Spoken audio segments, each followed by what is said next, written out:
ओ hello, खड़ी हो। महारानी की तरह यहाँ पर बैठ के पढ़ क्या रही है? घर का काम कौन करेगा? मेम साहब, मैंने सारा काम कर दिया है। बाकी का जो बचेगा ना, वो मैं थोड़ी देर बाद कर दूंगी। क्या थोड़ी देर बाद कर देगी? यहाँ पे काम करने आती है या पढ़ाई करने आती है? मेम साहब, मेरा ना शुरू से सपना है कि मैं आईएएस ऑफिसर बनूं, और नेक्स्ट मंथ ना एग्ज़ाम है, तो बस मैं उन्हीं की तैयारी कर रही हूँ। काम में कोई शिकायत नहीं आएगी। मैं सारा काम भी करती हूँ। तुझे क्या लगता है कि तुम जैसे लोग आईएएस ऑफिसर बनते हो? हम जैसे लोग आईएएस ऑफिसर बनते हैं जो अमीर घर से होते हैं, समझी? बेना, मेम साहब, आपने ये क्या? चुपचाप जाके ना काम कर ले।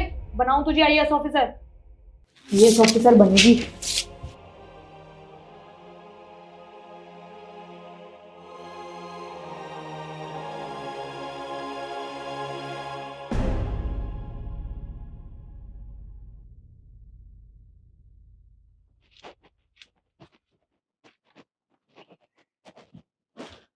शांति,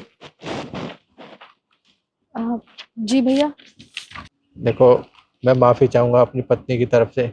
उसने तुम्हारे नोट्स फाड़ दिए। कोई बात नहीं भैया, मैं मेम साहब को जानती हूँ। वो थोड़ा ज़्यादा गुस्सा कर देती है ना, तो बस गुस्से गुस्से में बोल देती है। आप मुझसे सॉरी मत बोलिए। पर तुम चिंता मत करो, ये कुछ नोट्स हैं, ये तुम्हारे काम आएंगे पढ़ाई करने के लिए। ये रखो। और हाँ, कल से तुम्हें काम पे आने की कोई ज़रूरत नहीं है। पर भैया, काम पे क्यों? अगर तुम काम पर आओगी तो पढ़ाई कैसे करोगी? और मुझे अच्छे से पता है कि तुम एक काम ही कर पाओगी, या तो काम कर पाओगी या पढ़ाई कर पाओगी। तो मैं नहीं चाहता कि तुम अपनी पढ़ाई ख़राब करो काम के चक्कर में। कुछ दिन की तो बात है, तुम्हारा एग्ज़ाम हो जाए उसके बाद काम कर लेना। और ये कुछ पैसे हैं, इन्हें रखो। तुम काम पर तो आओगी नहीं, घर का खर्चा कैसे चलेगा? तुम्हारे काम आएंगे। और पैसों की ज़रूरत हो तो मदद मांग लेना। थैंक यू सो मच भैया। अब मैं आपसे ना वादा करती हूँ कि मैं जल्दी ही आईएएस ऑफिसर बन के आपसे ज़रूर मिलने आऊँगी। मैं भी भगवान से ही प्रार्थना करूँगा कि तुम्हारी सारी ख्वाहिशें पूरी हो और तुम्हारा एग्ज़ाम क्लियर हो। ठीक है भैया, मैं चलती हूँ।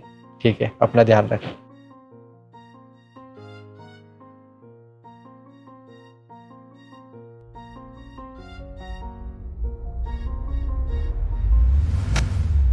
रिद्धि, मैंने सभी रिश्तेदारों से पैसे मांग कर देख लिए, दोस्तों से भी पैसे मांगे, लेकिन सब ने हाथ खड़े कर दिए।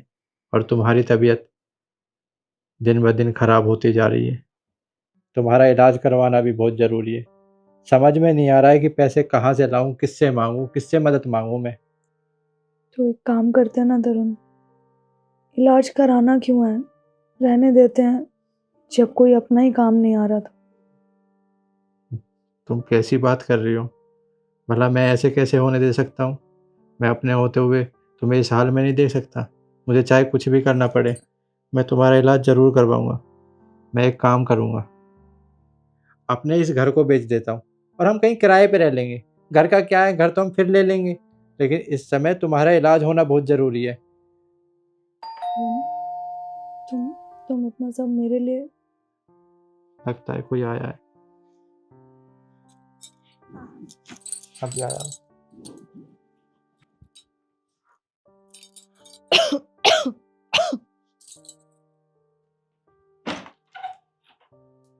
अरे कमला, तुम इतने दिनों बाद? हाँ भैया, सबसे पहले तो आप ये मिठाई लीजिए।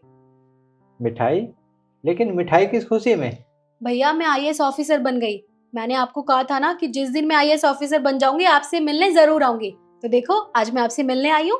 अरे, ये तो बहुत खुशी की बात है। मैंने कहा था कि तुम एग्ज़ाम ज़रूर क्लियर करोगी, और आज देखो तुम एक आईएएस ऑफिसर बनकर आई हो। मुझे सच में बहुत खुशी है। भैया, ये सब सिर्फ आपकी वजह से हुआ है, क्योंकि आप ही थे जिन्होंने मुझे सपोर्ट किया, मेरी मदद की। वरना तो शायद ही मैं आईएएस ऑफिसर बन पाती। पर मेरे पास आपके लिए कुछ है। ये लीजिए। ये ये क्या है? भैया, मुझे पता है कि मेम साहब की तबीयत बहुत ज़्यादा ख़राब है और आपको पैसों की बहुत ज़्यादा ज़रूरत है। तो उस टाइम जब मुझे ज़रूरत थी तो आपने मेरी मदद की थी। अब मेरा फ़र्ज़ बनता है कि मैं आपकी मदद करूं, और आप मुझे मना मत करना, वरना मुझे अच्छा नहीं लगेगा। लेकिन तुम्हें ये सब कैसे पता चला कि मेरे घर के हालात ठीक नहीं है, मुझे पैसों की ज़रूरत है? किसने बताया तुम्हें? भैया मैं कल भी आई थी आप लोगों से मिलने, पर बाहर मुझे गार्ड भैया ने बताया कि आप हॉस्पिटल गए हुए हैं, आप बहुत ज़्यादा परेशान हैं, आपको पैसों की बहुत ज़्यादा ज़रूरत है। तो बस फिर मैंने सोच लिया था कि अब मेरा फ़र्ज़ बनता है अपना फ़र्ज़ निभाने का, तो बस मैं चली आई। वो कहते हैं ना, भगवान किसी ना किसी रूप में मदद भेज ही देते हैं। अब देखो, जब तुम्हें मदद की ज़रूरत थी तो मैंने तुम्हारी मदद की, और आज मुझे मदद की ज़रूरत है, मैंने अपने सभी रिश्तेदारों से मदद मांगी, सबने हाथ खड़े कर दिए, किसी ने मेरी मदद नहीं की, और भगवान ने तुम्हें भेज दिया मेरी मदद के लिए। तुम्हारा बहुत बहुत धन्यवाद। आओ, अंदर आओ। भैया आज तो नहीं आ सकती, मुझे ना बहुत ज़्यादा काम है, पर मैं नेक्स्ट टाइम पक्का मिलने आऊँगी। आप अपना और मेम साहब का ध्यान रखना। ठीक है। मैं चलती हूँ।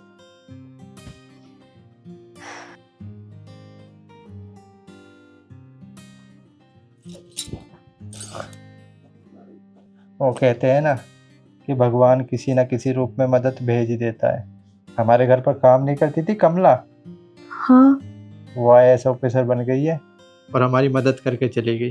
ये चेक दे कर गई है, कहने लगी कि मुझे पता चला है कि भाभी की तबीयत बहुत ज़्यादा ख़राब है, भाभी का इलाज करा लेना। सच में? हाँ। तरुण, मुझे बहुत बुरा लग रहा है। कमला के साथ मैंने कितनी बदतमीजी की, कितना कितना उल्टा सीधा बोला मैंने उसको, और फिर भी वो मेरी मदद कर रही है। मेरे इलाज के लिए पैसे दिए उसने। वो चली गई क्या? मुझे उससे माफ़ी मांगनी थी। अरे नहीं नहीं, माफ़ी मांगने की तुम्हें कोई ज़रूरत नहीं है। अभी उसे काम था, वो चली गई, कह कर गई है कि भैया मैं फिर कभी आऊँगी, आप भाभी का इलाज ठीक से करा लो। हाँ, बस तुम्हारा इलाज कराना है, तुम जल्दी से ठीक हो जाओगी।